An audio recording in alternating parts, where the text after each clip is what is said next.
everybody, Justin here at AmericanMuscle.com, and today I'm taking a closer look at and showing you how to install the JLT cold air intake with the red oiled filter fitting all 2015 through 2020 EcoBoost powered Mustangs. Now you should be considering the JLT here if you are after one of the most popular intakes currently available on the site to help increase the airflow into your turbocharged Mustang. Now with the JLT you can expect things like the rotomolded plastic intake tube, reusable high flow oiled filter here, and high quality molded airbox, all for right around that high $300 price point. All right, getting into our list of features here, and first and foremost, I do want to mention again the fact that this is currently one of the most popular options on the site for the EcoBoost powered Mustangs, with well over 500 4- and 5-star reviews. Now I know that's not a traditional feature per se, but I thought it certainly was worth pointing out. Now getting into our features here, and of course we're going to be looking at the usual build quality and fitment we've come to expect from JLT. Cover that more here in our construction block. But when it comes to features, I think most owners are really looking for more power and of course more torque. And well, EcoBoost owners can expect a healthy dose of both here according to JLT. They're going to tell us roughly 10 to 15 horsepower and torque more thanks to the 10% increase in airflow over the stock airbox. Now, in addition to more power and torque, owners can also expect to hear things a lot more than they did before with their factory airbox in place. That is due to the fact that you are now working with what we call an open element style airbox. So look forward to things like increased engine noise under hard acceleration, in addition to some additional turbo and blow off noises as well. All right, getting into our construction block here, and there is a lot to like from the JLT. We did mention earlier, you are looking at a very nice rotomolded plastic intake tube here. I like this because plastic is gonna be your best bet at reducing heat. We do have a computer designed plastic airbox with the pre-installed weather stripping.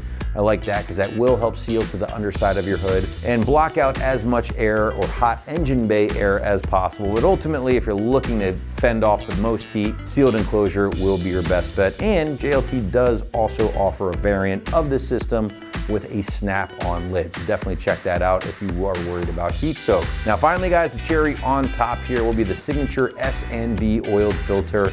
Now if you didn't know, oiled filters typically outflow dry filters by a small margin. Yes, they do need a bit more maintenance at the end of the day, basically a re-oiling, but that's something you gotta do maybe every 50,000 to 100,000 miles, depending on how dirty you get the filter itself. I do also wanna point out, guys, JLT does include all of the necessary couplers, clamps, and hardware needed for a very painless install. And again, we'll show you here more on that later. Price point for the JLT is going to live in that mid to high $300 range here, which despite its quality and popularity, still makes this one of the more affordable options when it comes to a big brand name intake. And you start comparing this thing to options from Corsa, K&N, and Air Raid, all of which are going to be considerably more than the JLT here at the end of the day. Another thing to consider, guys, is that typically a sealed enclosure does bring more money. So if you are looking at more of a sealed option instead, I would expect to pay a little bit more.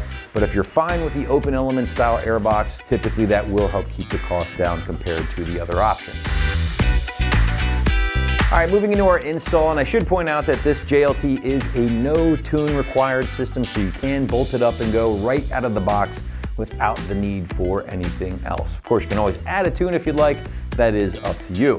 Now, as far as the install is concerned, site's gonna go with a pretty soft 1 out of 3 wrenches on the difficulty meter here, taking you at least an hour or so to complete from start to finish. Now to give you a better idea of how easy this one will be in the garage or driveway, let's throw it out to the shop for our detailed walkthrough and tool breakdown. The tools you'll need for this project are a 1/4" drive ratchet, a long extension, a 7, an 8, a 10mm socket, possibly a swivel joint, and a pair of pliers.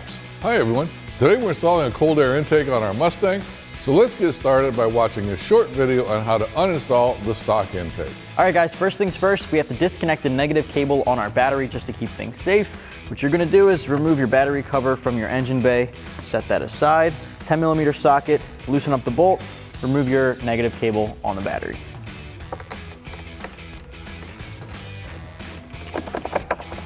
First step in uninstalling our factory airbox is to use a 7mm socket to loosen up the band clamp.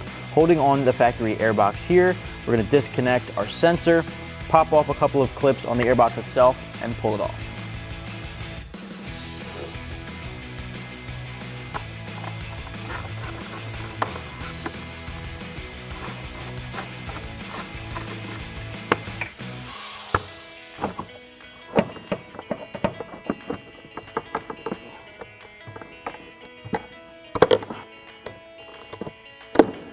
Next step to remove our factory air filter is to grab your ratchet, small extension, and your 10mm socket, and remove the bolt holding it to the firewall.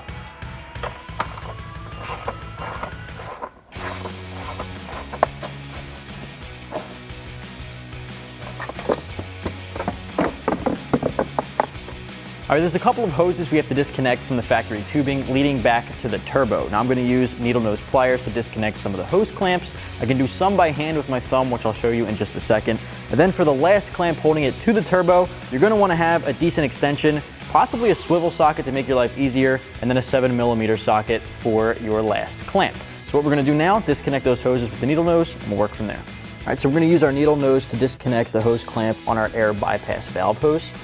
Go ahead and pinch that.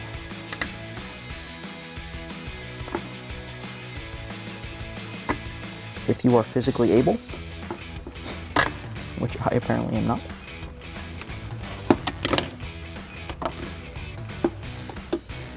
So here is this gray plastic PCV hose connect that you're going to remove. You can pinch this back with your needle nose pliers, or you can reach your finger in there. It's a little hot. Push up on the connect and disconnect it from the hose. All right, we've got our extension on our ratchet, our 7mm at the end of the universal swivel joint. I'm gonna go ahead and loosen up the clamp at our turbo.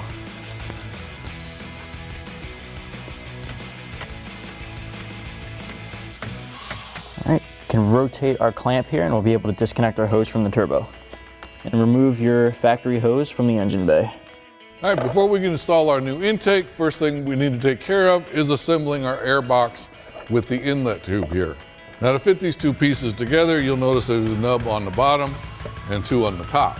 So we'll slide the bottom one in behind the edge of the air box and then press down on the top to fit the air box in between the two on the top. So we'll get that started. Press down on the top, and now our air box is assembled. Now next thing we need to do is transfer a couple of pieces from the OEM air box to our new air box so that we can get this installed. Now the pieces that we need to transfer over from the OEM air box is this rubber grommet right here that helps position it into place. You can just pull down on that and remove it from the stub. And then the second one is this grommet for the bolt that holds it onto the fender well. So you just reach in and pull out the metal sleeve, and then you can push down on the edge of the rubber grommet and pull that out as well. Now we'll install the rubber grommet for the hold down bolt into this hole that's already drilled in our new air box, making sure that it seats all the way around, and then reinstall the steel sleeve in the center of it. Now this locating grommet we're actually going to install in the fender well itself and set this stud right into the center of it. Now here's our rubber locating grommet. It goes into this hole right here next to the mounting hole for the air box. So we'll just set that into place. Now before we install our air box, one thing I want to point out is that this piece here on the front of the air box fits over the piece that's coming out of the grill in the front of the vehicle. So when you install this, you want to make sure that this fits over the outside of that piece that's in the grill. Now the fitment is a little tight, so you may have to work it in a little bit.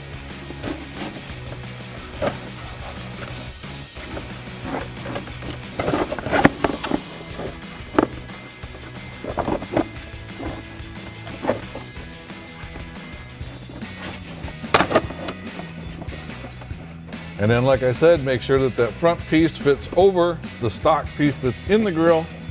Unfortunately, we can't show you because it is underneath everything. And then once you've got that going over the top, go ahead and push down on the air box to get it under the lip of the inner fender here. And we should be good. Now we can go ahead and reinstall our original bolt and tighten it down with our 10mm socket.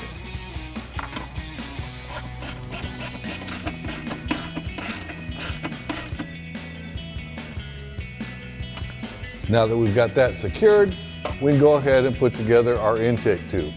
Now we're going to transfer over our air intake sensor to our new tube.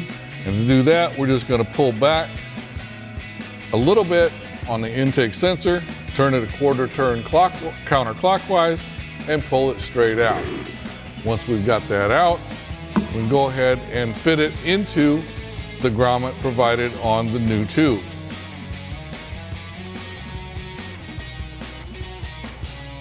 Now once we've got that in, we can go ahead and attach our air filter. Now we can go ahead and slide our inlet tube into our air filter here, and using our 8mm socket, we'll go ahead and tighten this down.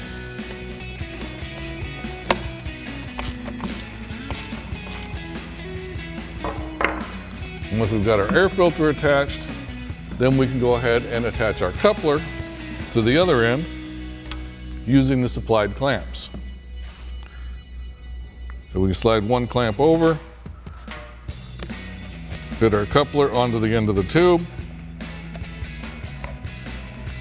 and then using the same 8mm socket, go ahead and tighten this down. Now you want to make sure not to over tighten these, so once it gets pretty snug, you can go ahead and stop tightening. Now we can go ahead and slide the other clamp over the other end, and then we'll tighten that up once we get it installed onto the turbo. Now we can feed our new tube back down in to the turbo.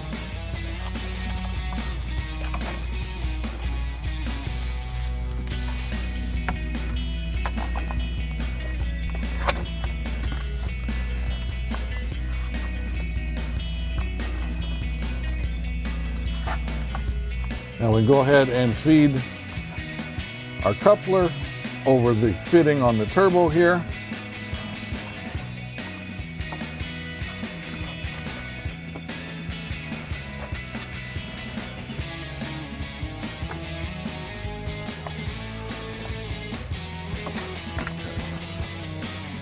I will admit it will take a little bit of work to get this on the way in, but with a little bit of patience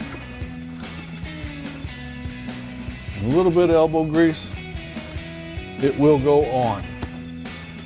Now once we've got it on, we can go ahead and tighten that down with our 8mm socket.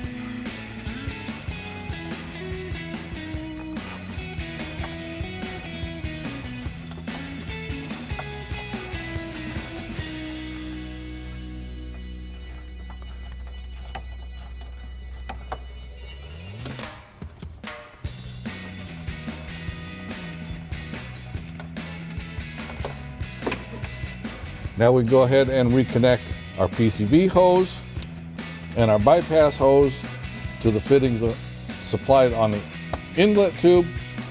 So we'll just push this down. It snaps into place. Now we can reconnect our bypass valve hose using our pair of pliers to open that up.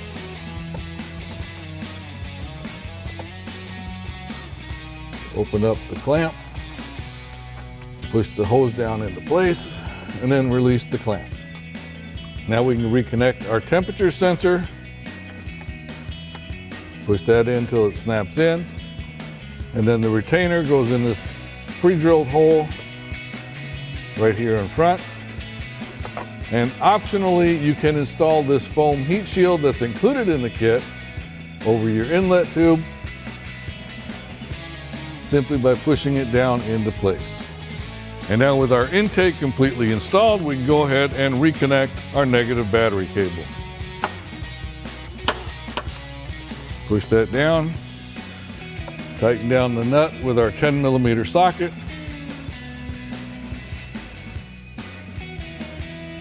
And your installation is now complete. And that wraps up our review and install of the JLT cold air intake with the red oiled filter, fitting all 15 through 20 EcoBoost Mustangs. Thanks for watching, and remember, for all things Mustang, keep it right here at AmericanMuscle.com.